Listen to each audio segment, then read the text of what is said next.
Buksan ninyo inyong mga Biblia sa Isaiah chapter 7. Isaiah chapter 7. Babasahin natin ang buong kabanata.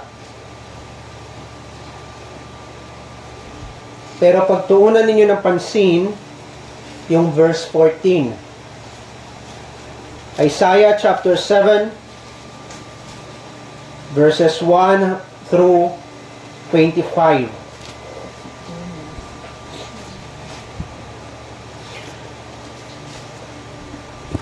Na mga araw ni Ahaz na anak ni Jotam, anak ni Uzias na hari ng Huda, si Rezin na hari ng Syria, at si Pekah na anak ni Remalias na hari ng Israel, ay umahon sa Jerusalem upang makipagdigma laban doon.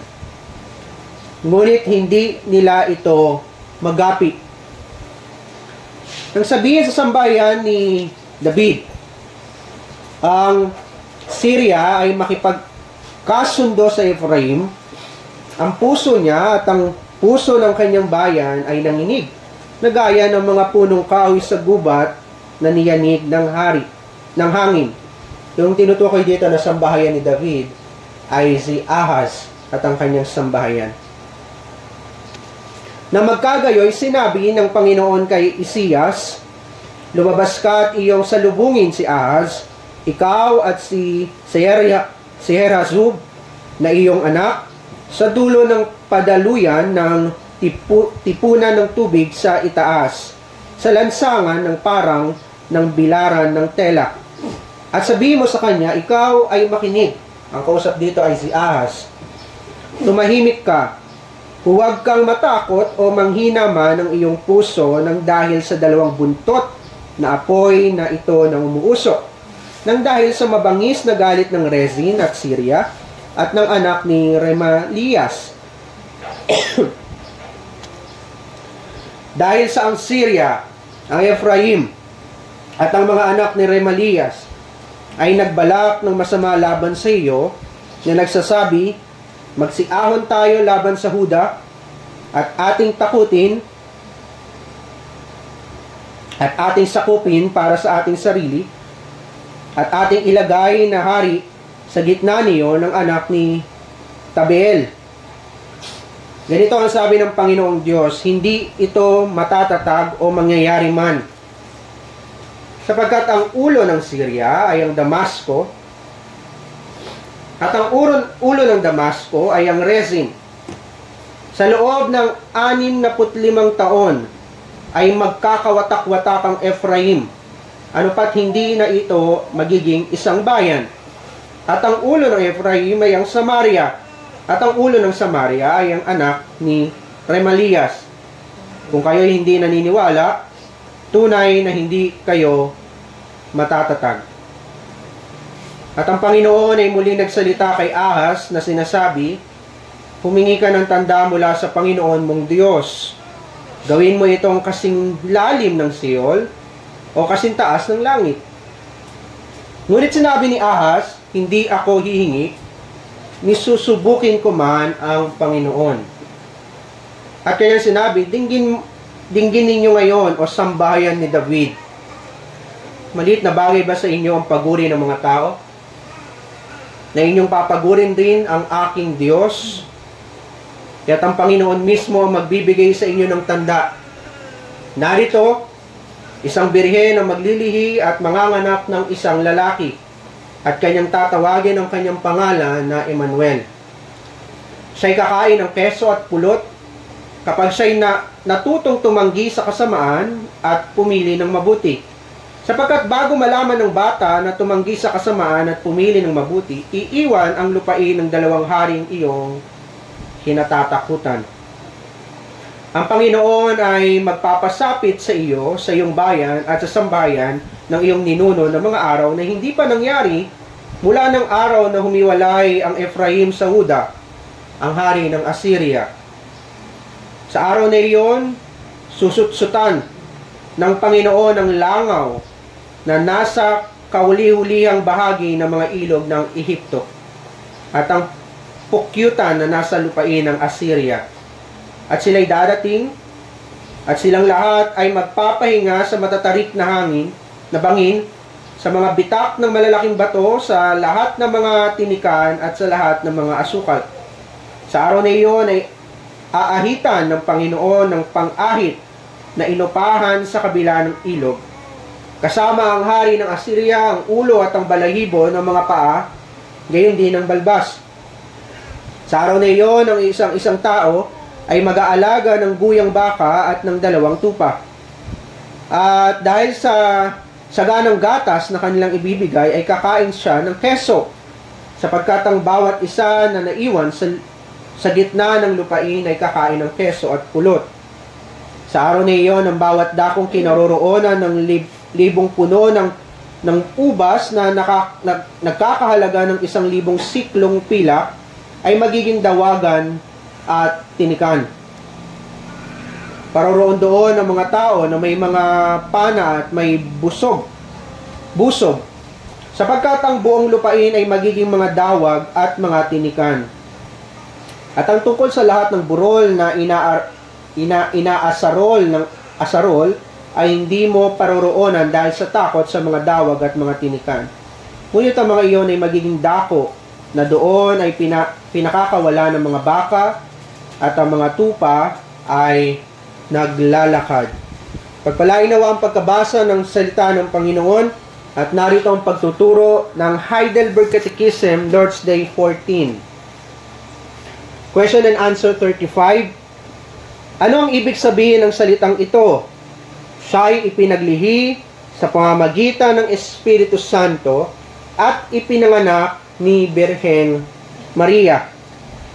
Sagot na ang walang hanggang anak ng Diyos, na siya at nagpapatuloy na totoo at walang hanggang Diyos, tinaglay niya ang mismong kalikasan ng tao mula sa laman at dugo ni Birheng Maria sa pamagitan ng pagkilos ng Espiritu Santo, na siya rin ay maging tunay na binhi ni David, katulad ng kanyang mga kapatid sa lahat ng mga bagay maliban sa kasalanan. Question and answer 36. Anong natatanggap mong pakinabang mula sa banal na paglilihi at kapanganakan ni Kristo? Sagot, na siya ay ating tagapamagitan at sa pamagitan ng kanyang kawalang sala at sakdal na kabanalan, ang aking mga kasalanan kung saan ako ay ipinaglihi at iniluwal ay kanyang tinatakpan sa paningin ng Diyos. Mga minamahal sa ating Panginoong si Kristo, ang binhi ni David o ang sambahayan ni David ay nagkakaroon ngayon ng pagkatakot dahil sila ay sasakupin ng mga ibang bayan, at ang purpose lagi ng ibang bayan para sakupin ang sambahayan ni David, ang Israel, ang Huda particularly, ay para takutin at magkaroon ng panibagong hari. Laging ganon ang sanlibutan sa iglesia. Ang gusto lagi ng sanlibutan ay takutin ang iglesia, ibigay sa iglesia ang pangangailangan ng church, ibigay sa mga mananampalataya ang kanyang pangangailangan, pero sa likod nito ay ang kanilang pakana at pagpaplano na ito ay para sa kapahamakan ng mga mananampalataya. Ibibigay ng sanlibutan ang ating pangangailangan at kagustuhan sa buhay. Ibibigay ng sanlibutan ang ating salapi na kinakailangan. Pero ang kapalit nito ay ang pagtalikod sa Diyos. Ibibigay ng mga bayan sa Israel ang kanilang pangangailangan. Pero ang kapalit nito ay tatalikod sila sa Panginoon. Ang purpose ay para takutin sila, bigyan sila ng pangamba, dahil sa oras na ang church ay magtiwala na sa tao, magkakaroon na sila ng kaguluhan. Mawawala na yung kapayapaan. Na dati tayo nagtitiwala sa Diyos, sa magagawa ng Diyos, sa tulong at sa klolo ng Diyos, ngayon ay nagtitiwala na tayo sa gagawin ng tao at ng sanlibutan. Nawawala na yung kapayapaan sa loob ng church at sa puso ng mga mananampalataya. At ito ay ating kasalanan. Kanina inawit natin na panumbalikin ng Panginoon yung salvation's joy o yung kagalakan ng ating kaligtasan. Dahil maaaring mawala ang kagalakan ng ating kaligtasan, maaaring mawala yung ating sigla sa Panginoon, yung dati nating pag-ibig sa Panginoon, at ito ay bunga ng ating kasalanan. Pero hindi ibig sabihin na pinabayaan tayo ng Panginoon. Tayo ang may problema, hindi ang Diyos. Ni minsan na hindi nawala ang pagpapala ng Panginoon sa atin. Kahit nung time na tayo ay tatalikod sa Panginoon, at tayo ay nagtitiwala na sa magagawa ng tao, ang Diyos ay hindi tayo kailanman pinabayaan. At patunay na hindi tayo pinabayaan ng Panginoon, ay dito sa buhay ni Ahaz, nung siya ay nangangamba na at nawawala na siya ng pagtitiwala sa Panginoon, ipinadala niya ang isang propeta at ang anak ng isang propeta, si Isias at ang kanyang anak. Para ano? Salubungin si Ahaz, para i-admonish siya. Pag sinabing admonish, para itong salita ng isang tatay, na habang ikaw ay nasa pagkakasala, alam mo kung paano magsalita ang tatay mo. Kapag nakikita niya na ikaw ay nagkakamali o nagkakasala, meron itong pag-ibig, pero meron itong mga masasakit na salita. Parang yung pagsasalita ng ating Panginoong Kristo sa mga apostol. Niyayanig ng malaking bagyo, malakas na pag-ihip ng hangin ang bangka, at ginigising nila ang Panginoong Kristo habang ang Panginoong Kristo ay payapa na natutulog bilang siya rin naman na may control sa lahat ng bagay. Sabi ng Panginoon sa kanila, kayong maliliit ang pananampalataya, hanggang kailan ko kayong makakasama? Pag sinabihan ka ng gano'n ng Panginoon, isa itong sampal sa mananampalataya. Kasama mo na mismo ang Diyos. Ang pangalan niya ay Emmanuel. Verse 14. Bakit ka nangangamba o sambahayan ni David? Ikaw, hari, Ahaz, bakit ka nangangamba? Ang pangalan ng tagapagligtas mo ay Emmanuel. Kasama natin ang Diyos. Ikaw na mananampalataya, bakit ka nangangamba sa pangangailangan mo? Bakit ka nangangamba kung ikaw ay magkakaroon ng anak? Kung ikaw ba ay may kakainin bukas? Kung ikaw ba ay merong kikitain bukas? Bakit ka nangangamba maging sa pagpunta mo sa church? Pagbibigay, fellowship, anumang gawain ng iglesia, bakit ka nangangamba? Gayong kasama natin ng Diyos. Kasama ng mga apostol, ang ating Panginoong Kristo, nung niyayanig ang bangka ng malakas na alon. Sabi ng Panginoon sa kanila, kayong maliit ang pananampalataya, hanggang kailan ko kayong makakasama? Mararamdaman mo ang hampas ng isang ama.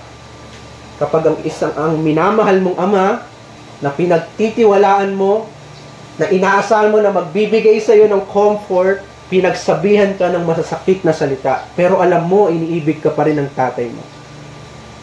Nung sinabi ng Panginoon kay Isias, salubungin mo si Ahaz, sabihin mo sa kanya yung mga salitang ito. Anong bungad ng propeta kay Ahaz? Bakit ka nangangamba? Ikaw na mananampalataya, bakit ka nangangamba?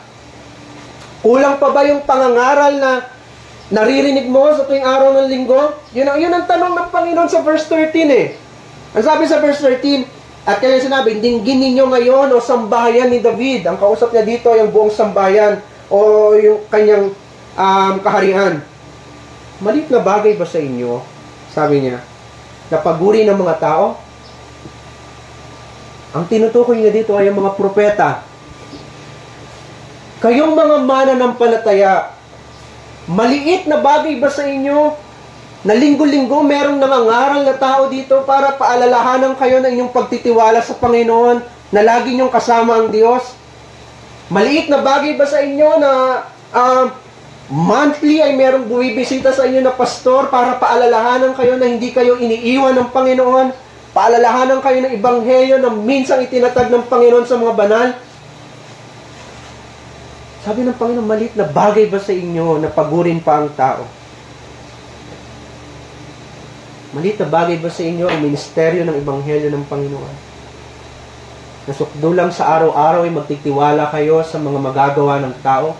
kaysa lumapit kayo sa Panginoon, lumuhod kayo sa Panginoon at magtiwala sa Panginoon. Naunawaan niyo ba talaga ang Ebanghelyo? Yun ang purpose ng Panginoon. Bakit na sinabi yun? Dahil ang ibig sabihin ng Ebanghelyo ay kapahingahan. Bakit? Maliit na bagay ba sa inyo? Bakit ninyo pinapagod ang mga ngaral?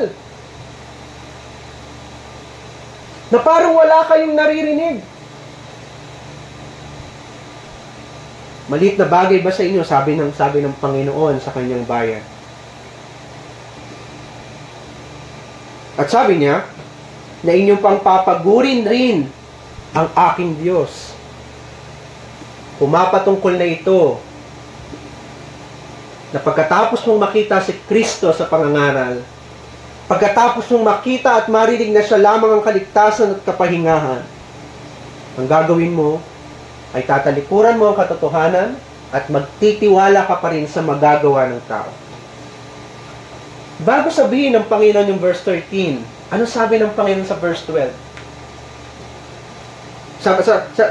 Sa verse 11 rather, humingi ka ng tanda mula sa Panginoon.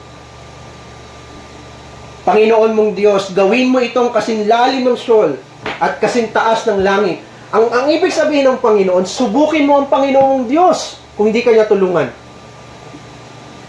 Hindi ba yun ang pangako ng Panginoon? Lagi natin kasama ang Diyos na kahit ang mga bayan na sasakop sa iyo, ang sabi ng Panginoon, gawin mong kasing lalim ng Sheol ang pagsubok mo sa Panginoon.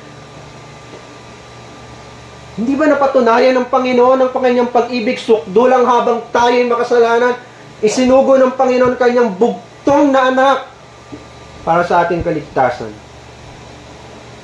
Pero ano sabi ng isang mananampalataya na nawawala na ang kanyang pagtitiwala sa Diyos at nagsisimula na siya magtiwala sa tao kaya siya nagkakaroon ng pangangamba?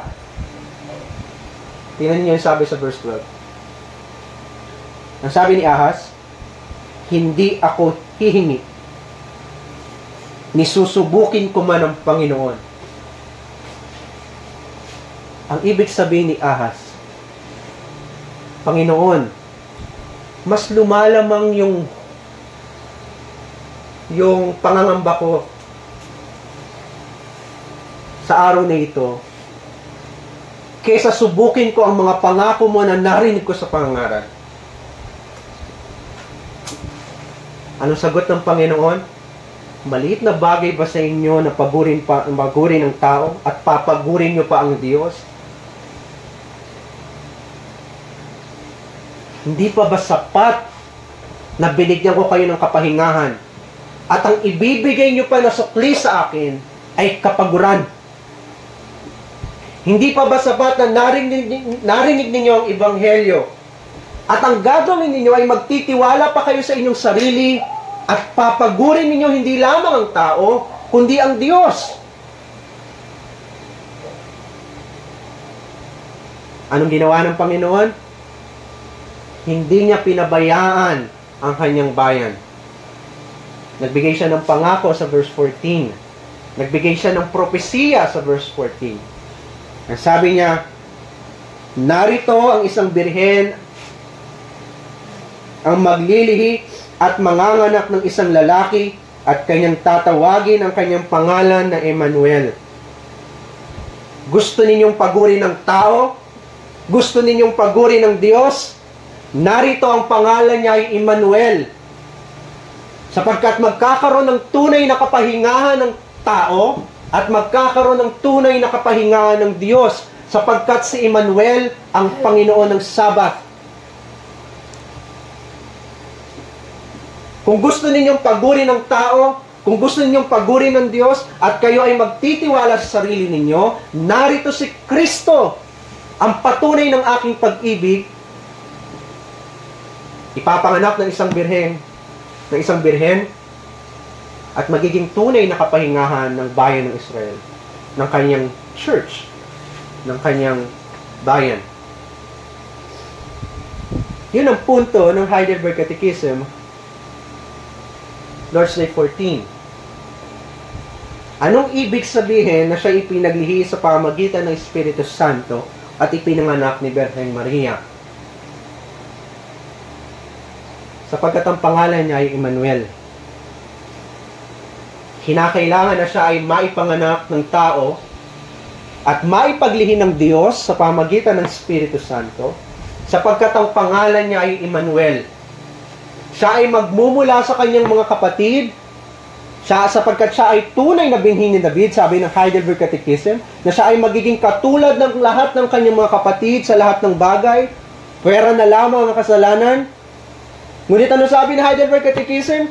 Ngunit ang ipinaglihi ni Birhen Maria ay siyang tunay at nagpapatuloy na walang hanggang Diyos, ang pangalawang persona. Sadyang pinagsama ng Panginoon ang dalawang kalikasan sa iisang persona ng Panginoong Jesucristo.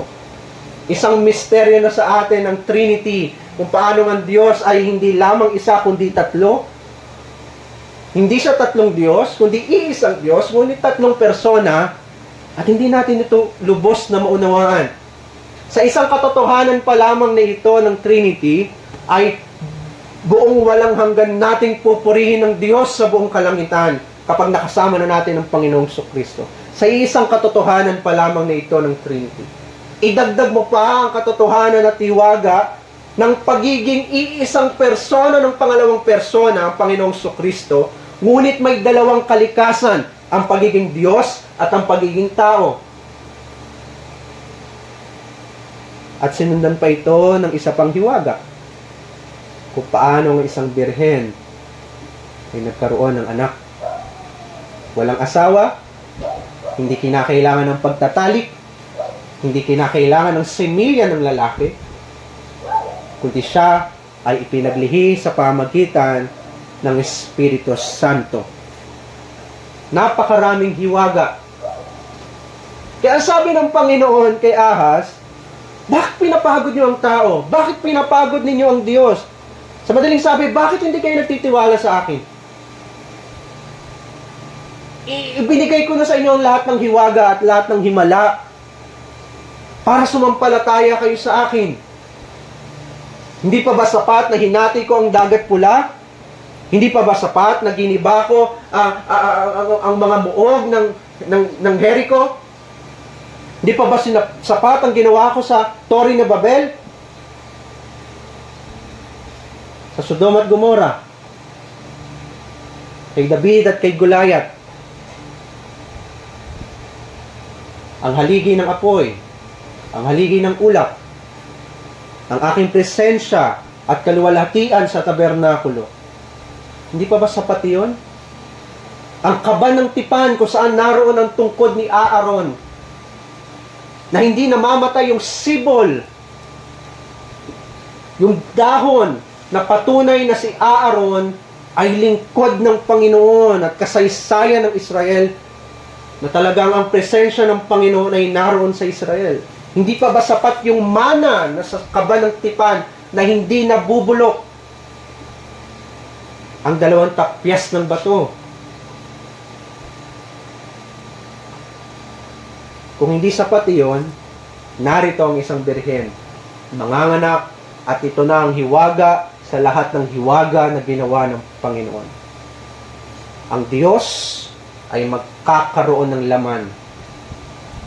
At dahil ito sa iyong kasalanan, dahil sa iyong katikasan ng ulo, at kinakailangan ng Panginoon ay magkatawang tao, sapagkat huwag mong kakalimutan na kaya nagkatawang tao ang Panginoong Jesucristo. Sapagkat dahil sa ating kasalanan, ang kanyang pagkakatawang tao ay bahagi ng kanyang kahihiyan. Sapagkat ang sinapupunan ni Maria ay walang pinagkaiba sa sinapupunan ng mga kababaihan ngayon. Ang sinapupunan ni Maria ay makasalanan, marumi, patay. At patunay yan na yung mga kapatid ni Jesus na sumunod sa kanya, sa una ay hindi sumampalataya sa kanya. Na habang nagministeryo ang Panginoong Jesucristo, yung mga kapatid niya, yung iba niya pa mga kapatid, yung tatlong lalaki at yung iba pa niyang kapatid, ay puro mga hindi mananampalataya. Patunay na ang sinapupunan ni Maria ay pinagkukunan hindi ng malinis na bagay, kundi ng mga maruruming bagay katulad ng bawat isang sinapupunan nung tayo ay nahulog sa pagkakasala.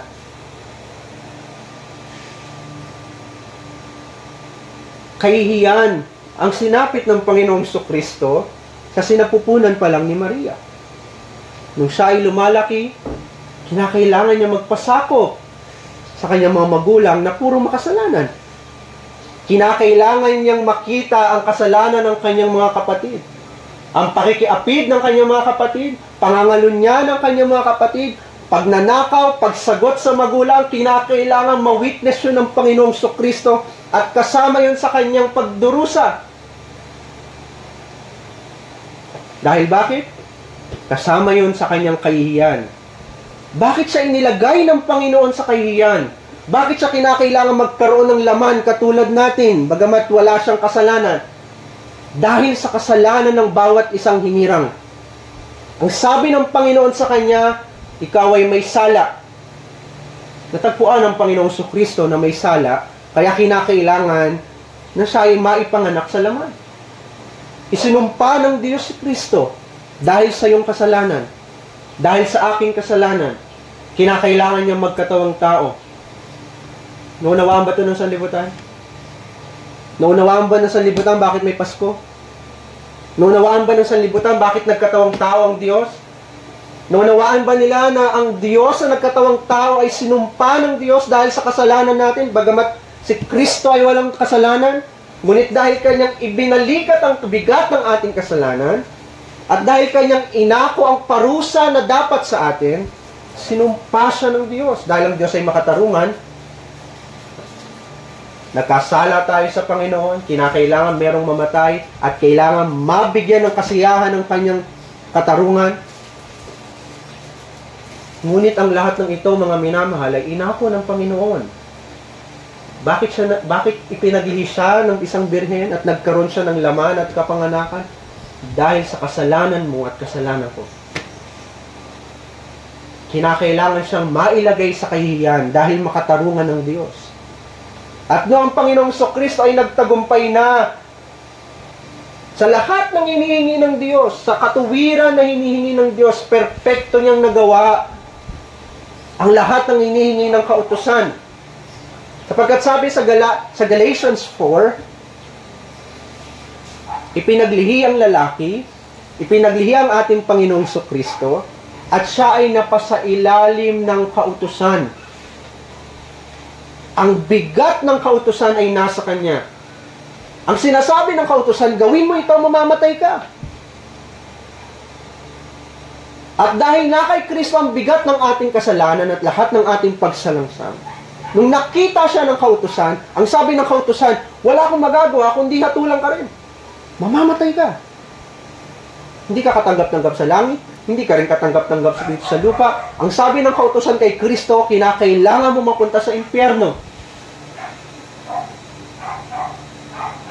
Bawat isang responsibilidad at pananagutan ng kautusan, ito man ay sa puso, isip at kaluluwa, ito man ay sa gawa, tinupad ng ating Panginoong Kristo. Lahat ng hinihingi ng kautusan na ating paglabag, na kinakailangan mamatay tayo dahil sa ating paglabag, tinupad din ng ating Panginoong Kristo. Binayaran ng Panginoong Kristo ang lahat nating pagkakautang sa kautusan. Sapagkat siya ay pinaglihi, ipinanganak sa sanlibutan, na sa ilalim ng kautusan, sapagkat ang Diyos ay makatarungan, nasa Kanya ang bigat ng katarungan ng Panginoon. Hindi ba't yun ang ating kapahingahan, mga minamahal? Kaya maunawaan mo ang Diyos. Bakit siya nagtanong kay Ahaz? Maliit na bagay ba sa inyo na pagurin ninyo ang tao, pagurin ninyo ang Diyos?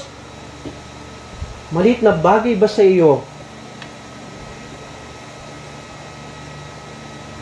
na pagkatapos ibigay ng Panginoon na hindi niya pinagkait ang kanyang bugtong na anak, pagdududahan mo ang Panginoon sa maliit na problema?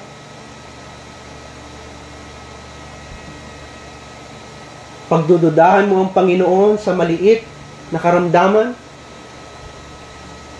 Pagkatapos na ibigay ng Panginoon ang kanyang sarili, sukdulang kusang loob niyang ipinasa ilalim ang kanyang sarili sa kautusan at kahatulan ng kautusan. Maliit na bagay ba para sa Diyos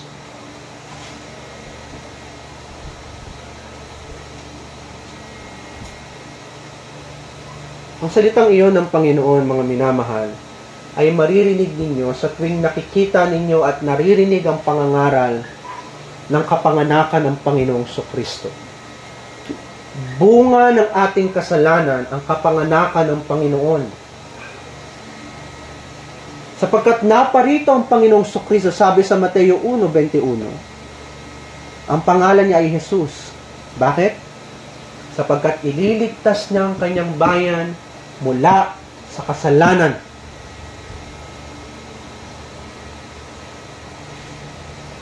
Yun ay patunay, mga minamahal, na kaya naparito ang Panginoong Kristo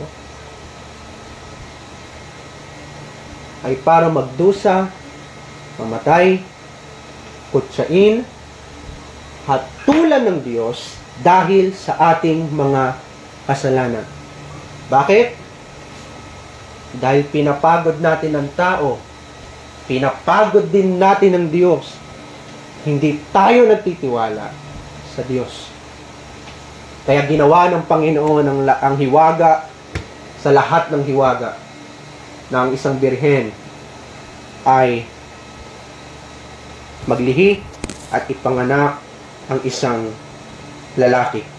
Ang tema natin sa umagang ito, ang kapanganakan ni Emmanuel. Una, titingnan natin ang hiwaga ng biyaya. Pangalawa, ang tunay na binhi ni David. At pangatlo, ang kanyang gawa ng pagtatakip. Sapagkat yun ang sinasabi ng answer 36, na ang Emmanuel na ito, ang kapanganakan ng Panginoong Kristo, siya rin yung nagtakip ng ating kasalanan, mga kasalanan. Ang kapanganakan ni Emmanuel, ang hiwaga ng biyaya. Pangalawa, ang tunay na binhi ni David. Sapagkat binanggit na Heidelberg Catechism, answer 35, yung pagiging binhi ni David. At pangatlo, ang kanyang gawa ng pagtatakip. Ang kapanganakan ng Panginoong Kristo, mga minamahal, ay hindi isang bagay na bigla na nangyari. Hindi ito isang bagay na usbong sa kasaysayan, na wala itong mga tanda, wala itong propesiya, walang salita ng Panginoon. Alalahanin ninyo, si Ahaz ay hindi na nagtitiwala sa Panginoon. Alalahanin ninyo na merong salita ng Diyos na pumunta sa kanya. Merong salita ng Diyos na bumaba sa kanya. At ang salitang ito ay mula sa salita ni Isaias. Puntahan mo si Ahaz, pabalaanan mo siya, ipaalala mo sa kanya, bakit ka nanlulupaypay? Bakit ka nangangamba?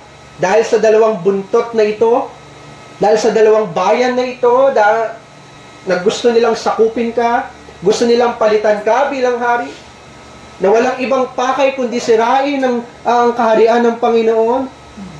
Kayo ba ay nanlulupaypay kapag ang ibang iglesia, ang sanlibutan, ang bulaang iglesia ay nililiglig tayo? Ikaw ba ay pinanghihinaan ng loob sa tuwing merong nababawas na kasapi ng iglesia?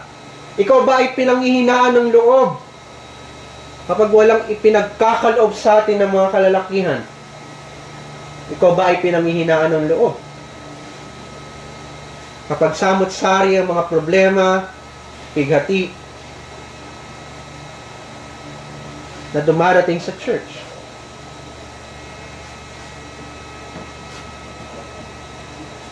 hindi biglaang nangyari ang kapanganakan ng Panginoong Kristo. Darating at darating ang propesiya ng Panginoon. Ang mga mananampalataya sa Old Testament, kilala nila ang Panginoong Kristo. Hindi nga lang sa pangalan, kilala nila ang Panginoong Kristo bilang pangako ng tipan. Merong isang Mesiyas na ipapanganak ng isang birhen. Una, ang kanyang pangalan, siya ay binhi ng babae. At siya ay naging binhi ni Abraham. Siya ay naging binhi ni David. Ang salitang binhi sa Old Testament ay napakahalaga. Kapag tinutukoy ang salitang binhi sa Old Testament, sa Lumang Tipan, ito ay laging tumutukoy sa Panginoong Kristo. Totoo na ang binhi ay tumutukoy din sa mga mananampalataya, sa mga elect, sa mga hinirang ng Panginoon sa bayan ng Diyos. Ngunit ang binhi na ito ay ang ating Panginoong Kristo. Siya yung pangako ng Diyos. Pag sinabing binhi, doon sa loob ng buto ay naroon ng buhay. Habang ang binhi na ito ay nakatanim sa kasaysayan ng church, yung binhi na ito ay lumalago ng lumalago ng lumalago. Sa Old Testament, ang binhi na ito, yung binhi ng buhay ay unti-unting ipinapaliwanag sa Old Testament. Pagdating sa New Testament, dumating ang Panginoong Kristo at naging mas malinaw na ang binhi na ito ay ang ating Panginoong Kristo. Pero sa Old Testament, kilala nila ang Panginoon bilang isang binhi o pangako ng tipan. Kaya hindi bigla ang nangyari ang pagsasakatawang tao ng Panginoon. Kagaya nung kay Ahaz, merong propesiya na ibinigay ang Panginoon. Narito, magbibigay ng tanda ang Diyos. May isang birhen na manganganak ng isang lalaki at tatawagin ang kanyang pangalan na Emmanuel. Merong propesiya, merong pangangaral. Lagi ang ating salvation, ang ating kaligtasan, ay laging pinapangunahan ng pangangaral para lagi tayong tumingin sa Diyos. Laging merong propesiya sa Old Testament para tumingin sila sa katuparan ng propesiyang iyon. Lagi tayong pinangungunahan ng pangangaral sa kapanahunan ngayon para tignan natin yung mangyayaring kaligtasan sa pagbabalik ng Panginoong Kristo. Laging merong paghahanda kapag darating ang Panginoong Kristo. Laging merong propesiya, hindi biglaan. Ang pagdating ng Panginoong Kristo ay hindi biglaan. Darating siya ng biglaan, mga minamahal, hindi sa mga mananampalataya. Darating siya na parang magnanakaw, hindi para sa mga mananampalataya, kundi sa mga hindi mananampalataya. Sapagkat ang mga hindi mananampalataya, hindi nila alam ang mga tanda ng pagbabalik at pagdating ng Panginoong Kristo. Kaya darating siya na parang magnanakaw, hindi handa ang mga hindi mananampalataya. Ngunit, para sa mga mananampalataya, darating siya na parang babaeng nanganganak. Alam ng mga mananampalataya na papalapit ang pagdating ng Panginoong Kristo. Kaya nga nung pagdating ng Panginoong Kristo sa laman, nakilala agad siya ng mga mananampalataya. Dahil may naunang propesiya. Nakilala siya maging ng mga matatalinong tao na mula sa silangan. Hinanap ang bituin sapagkat alam nila na merong Emmanuel na ipapanganak. Alam ng mga mananampalataya ang pagbabalik ng Panginoong Kristo. Sapagkat, sabi ng Panginoon, magbibigay ako ng tanda. Pag sinabi ng Panginoon na magbibigay ako ng tanda, pay attention. Huwag ninyong babaliwalain ang mga tanda. Kapag yumayanig ang lupa sa ibang bansa, kapag yumayanig ang lupa sa ating bansa, pakinggan ninyo ang sinasabi ng Panginoon, sapagkat yun ay yabag ng pagdating ng Panginoong Kristo. Kapag meron napipintong digmaan sa pagitan ng mga bansa, sa karagatan man o sa kalupaan, pakinggan ninyo ang sinasabi ng Panginoon, sapagkat papalapit ang pagdating ng Panginoong Kristo. Pag nagkakaroon na ng malawakang kapayapaan dahil sa iisang taong namumuno, pakinggan ninyo ang sinasabi ng Panginoon. Dumating na ang Antikristo, ang kasunod nito ay ang pagdating na ng Panginoong Kristo. Sapagkat binigyan tayo ng tanda. May mga propesiya, tumpak na tumpak sa mga pangyayari ng naging kapanganakan ng Panginoong Kristo. Bawat detalye ng kamatayan ng Panginoon, kanyang kapanganakan, kanyang pagdurusa, lahat ay ibinigay sa Old Testament. Kaya nung dumating siya sa New Testament, agad siyang nakilala ng mga mananampalataya. Ito rin ay may mga tanda. Isa sa mga tanda ng kanyang pagdating ay ang pagdadalang tao ng isang birhen. Hindi ko kayang ipaliwanag kung paano ang isang birhen ay magdadalang tao. Alam ninyo na tayo mga tao ay nakakulong tayo sa konsepto ng pag-aasawa. Kinakailangan merong lalaki at babae para magkaroon ng anak. Ngunit ang Diyos, mga minamahal, hindi niya kinakailangan ng asawa para magkaroon siya ng anak. Ang kinakailangan lamang niya ay ang kanyang sarili. Kaya merong anak, sapagkat merong Diyos. Hindi niya kinakailangan ng babae para magkaroon ng bugtong na anak ng Diyos. Natural sa kanya at likas sa kanya na magkaroon ng anak. Kaya nung siya ay ipinahayag sa kasaysayan, natural lang na siya ay maging anak sapagkat siya ay anak ng Diyos. Kinakailangan niyang maipanganak. Ito ay hiwaga ng biyaya na hindi natin lubos maunawaan. Ito ay biyaya ng Panginoon. Hindi ito karapat-dapat sa atin. Patunay na hindi ito karapat-dapat sa atin. Yung kasaysayan ng kapanganakan ng Panginoon, walang ni isang pintuan na nagbukas para sa manganganak na isang birhen. Ang nagbukas lamang ng pintuan ay ang sabsaban. Ang isang hari na ipapanganak sa isang sabsaban. Ang sabsaban ay kainan ng mga hayop. Hindi man lamang siya inilagay sa tulugan ng mga hayop. Inilagay siya sa kainan ng mga hayop. At ang kainan na ito ay parang kabaong na nagsisimbolo ng magiging kamatayan ng Emmanuel. Na kaya siya nagkaroon ng laman sapagkat ang laman na ito ay magkakaroon ng kamatayan at pagdurusa dahil sa ating kasalanan. Hindi karapat-dapat sa atin ang hiwagang ito. Kahit sa langit, patuloy tayong mamamangha at pupurihin natin ang Diyos araw at gabi dahil lamang sa isang hiwagang ito na nangyari sa ating kasaysayan. Merong isang birhen na naglihi at ipinanganak ang pangalan niya ay Emmanuel. Kahit sa isang hiwagang ito, hindi matatapos ang pagpupuri sa buong kalangitan. Kahit ang mga anghel ay hindi nila maunawaan kung paano ang isang birhen ay maipanganak ang isang lalaki. Sapagkat ang mga anghel ay walang kasarian. Hindi nila maunawaan ang konsepto ng pag-aasawa. Hindi rin nila maunawaan ang konsepto ng pagkakaroon ng anak.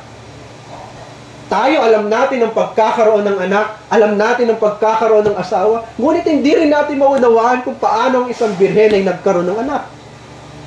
Dahil lamang sa isang hiwagang ito, hindi matatapos ang ating pagpupuri, maging doon sa bagong langit at bagong lupa. Ang hiwagang ito ng biyaya ay gawain lamang ng Diyos upang magkaroon ng tunay na kapahingahan. Yun ang sinasabi sa verse 13. Pinapagod ninyo ang tao, pinapagod ninyo ang Diyos. Ngayon, narito ang Emmanuel, kapahingahan ng tao at kapahingahan ng Diyos. Ang ibig sabihin ng kapahingahan ng Diyos, mga minamahal, nakita ng Diyos ang kanyang lahat ng kanyang gawa, perpekto at naganap, walang labis, walang kulang. Nakita niya yun sa kanyang bugtong na anak. Tinupad ng kanyang bugtong na anak ang lahat ng kanyang kagustuhan at kalooban. At ang pangalan ng bugtong na anak na ito ay hindi lamang Emmanuel, Panginoon ng Sabat. Kapahingahan. Kapahingahan natin. Nakikita natin ang natapos ng gawa ng Panginoon ng pagliligtas, yun ay kapahingahan natin. Wala nang itinira ang Panginoon para gawin mo para sa iyong kaligtasan. Kaya nga sa tuwing tumatalikod ang mananampalataya sa katotohanan, ang tanong ng Panginoon, malit na bagay ba sa iyo na paguri ng tao? Malit na bagay ba sa iyo na paguri ng Diyos? Binigyan na kita ng kapahingahan. Bakit magtitiwala ka pa sa tao? Bakit magtitiwala ka sa sarili mo? Ang Ebanghelyo ay tungkol lamang sa gawain ng Diyos. Wala nang inilaan ng Diyos para gawin mo para sa iyong kaligtasan. Tanging Panginoong Kristo, ang pangalan niya ay Emmanuel. Sa sinapupunan ni Maria, na anak ni David, si Maria ay anak ni David, si Jesus ay ipinanganak na tunay na tagapagmana ng trono ni David. Ang ibig sabihin na si Kristo ang binhi ni David, ay siya ang ulo ng tipan. Hindi lamang siya tagapagmana ng trono ni David, hindi lamang siya maluluklok sa kanan ng Diyos at mauupong hari, na siya ang may karapatan sa tronong ito, sa pamamagitan ng kanyang dugo, nagkaroon siya ng buong karapatan upang siya ay maging hari ng kanyang bayan, maging hari ng espiritual na kaharian ng Diyos sa langit at sa lupa. Ngunit ang ibig sabihin ng pagiging binhi ni David na tinutukoy ng Heidelberg Catechism, siya ang ulo ng tipan, sapagkat ang hari ay ulo ng bayan, sa kanya nakasalalay ang lahat ng gagawin ng isang bayan. Kung sila ay mananalo sa isang digmaan, ito ay nakasalalay sa hari. Kung sila ay magkakaroon ng pagkain, ito ay nakasalalay sa hari. Kung sila ay magkakaroon ng mana, lupa, boundary ng kanilang ari-arian, nakasalalay ito sa hari. Si Kristo ang ulo ng tipan. Ang tipan ay ang pakikisama ng Diyos. At ang ibig sabihin na siya ang ulo ng tipan, sa kanya nakasalalay ang lahat ng ating pakikisama sa Diyos. Nagkaroon ng totoong pakikisama ang tao at ang Diyos. Nung ang Panginoong Kristo ay nagkatawang tao, nagdusa, namatay, at muling nabuhay. Sa Kanya nakasalalay ang lahat nating kaligtasan, mga minamahal. Sa Kanya nakasalalay kung bakit ikaw at ang Diyos ay merong relasyon at ugnayan. Sa Kanya nakasalalay ang lahat ng bagay. Kaya ang pangalan niya ay Emmanuel. Sapagkat sa pamagitan niya, nakasama natin ang Diyos. Ang Diyos at ang tao ay nagkaisa sa iisang persona ng ating Panginoong Kristo. May kalikasang tao, may kalikasang Diyos. Pagdating mo sa langit, ang makikita mo ay ang ating ulo, ang ating Panginoong Kristo, may kalikasang tao at may kalikasang Diyos. Kaya mo makikita ang Diyos dahil sa ating Panginoong Kristo na siyang nagkaroon ng laman at naging tao kagaya mo. Sapagkat ang Diyos ay hindi nakikita, ngunit nung siya ay nagkaroon ng laman, nakita natin ang Diyos. Ano sabi niya sa kanyang mga alagad? Kung ako ay nakita ninyo na rin ang Ama. Sapagkat ang Diyos ay hindi mo makikita. Kahit ang mga anghel ay hindi nila nakikita ang Diyos. Laging nasa ibabaw ang pagiging espiritual ng Panginoon. Ngunit nung siya ay nagpakababa, nagkaroon ng laman, ibig sabihin, buong habang buhay at walang hanggan nating makikita ang Diyos dahil sa ating Panginoong Kristo.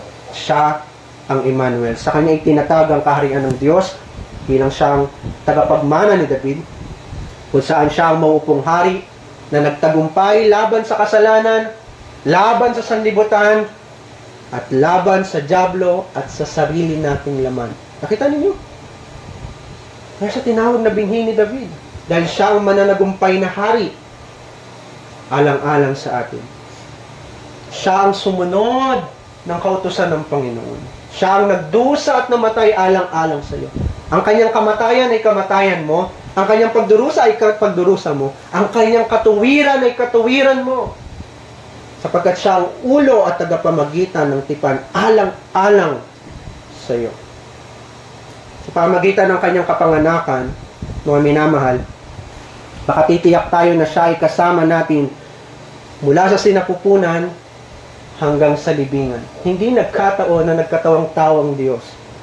Sapagkat ang kaligtasan na kinakailangan natin ay yung kaligtasan na mula sa sinapupunan hanggang sa ating libingan. Sapagkat hindi lamang tayo ng mga matatanda ang kinakailangan ng kaligtasan, kundi yung bawat bata na nasa sinapupunan ng isang babae ay kinakailangan din ng kaligtasan. Kaya ang Panginoong Kristo ay nagkatawang tao, dumaan sa pagiging fetus, dumaan sa pagiging sanggol, sapagkat ang kanyang bayan ay kumpletong tao. Mula sa sinapupunan hanggang sa kamatayan, ang Panginoong Kristo ang ating naging kaligtasan. Hanggang sa huling hininga natin, hindi lamang sa sinapupunan, ay naroon ang Panginoon. Siya ang Emmanuel. Kinumpleto niya ang kaligtasan sapagkat ang pangalan niya ay Emmanuel. Wala ni isa sa kanyang mga hinirang at mananampalataya ang maihiwalay ngayon sa Diyos sapagkat kasama natin ang Diyos. Sa pamagitan ng pagtatakip ngayon ng ating kasalanan na sinasabi ng Heidelberg Catechism, tinasan niya ang lahat nating mga kasalanan at binayaran ang lahat nating pagkakautang.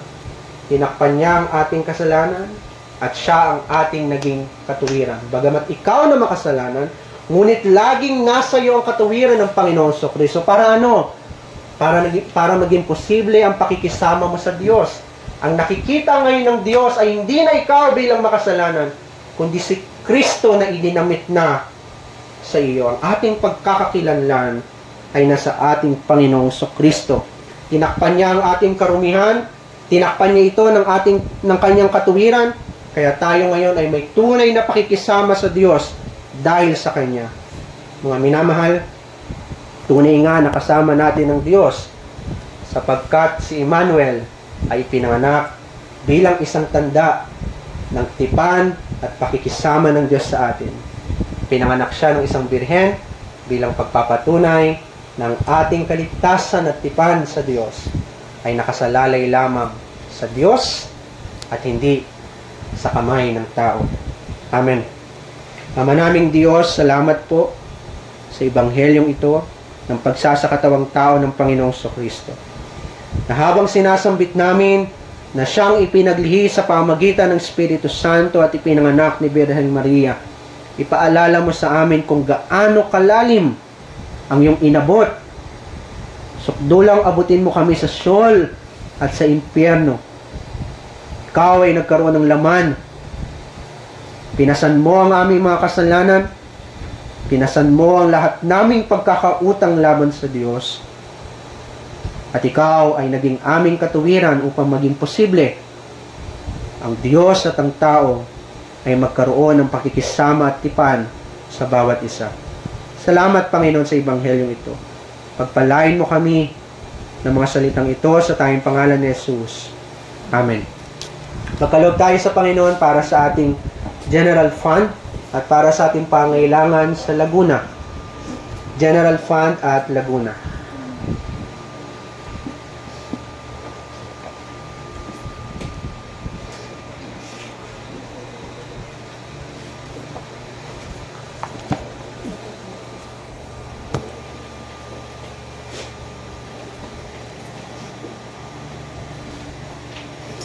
Awitin natin ang Psalter 200, The Enthroned Christ, versification ng Psalm 72.